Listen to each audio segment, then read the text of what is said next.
પાટણ જિલ્લાના સિદ્ધપુર પોલીસ સ્ટેશનના પાસાના વોન્ટેડ આરોપીને ઝડપી પાડતી સુરત શહેર crime branch police inspector Shri DCB police સ્ટેશનની રાહબરી હેઠળ ડીસીબી પોલીસ સ્ટેશનના જનરલ સ્ક્વોડના પોલીસ સબ ઇન્સ્પેક્ટર તેમની ટીમના માણસોની સાથે વર્કઆઉટમાં હતા. દરમિયાન ડીસીબી પોલીસ સ્ટેશનના જનરલ સ્ક્વોડના પોલીસ માણસોને મળેલ આધારભૂત બાતમી હકીકતના આધારે અથવા દોટીવાલા બેકરી મકાઈ પોલો સર્કલ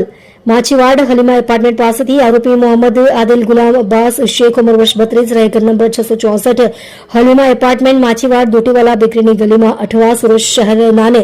પકડી પાડવામાં આવેલ છે. મજકૂર આરોપી વિરુદ્ધમાં સિદ્ધપુર પોલીસ સ્ટેશન ગુનો રજિસ્ટર્ડ નંબર 2025 બીએનએસ કલમ 303(2) 112 મુજબ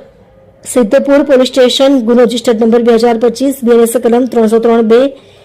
112 મુજબના ગુના દાખલ થયેલ હોય, જેથી મજકૂર આરોપી વિરુદ્ધમાં પાટણ જિલ્લા મેજિસ્ટ્રેટ સાહેબ દ્વારા MAG 2 પાસા SR નંબર 02/2026 તારીખ 23/1/2026 થી પાસા દરખાસ્ત મંજૂર થયેલ હોય, સદર આરોપી પાસાના કામે વોન્ટેડ હોય, જેને પકડી પાડી આરોપીનો સિદ્ધપુર પોલીસ સ્ટેશનના પોલીસ માણસોને સોંપવા તજવીજ કરેલ છે.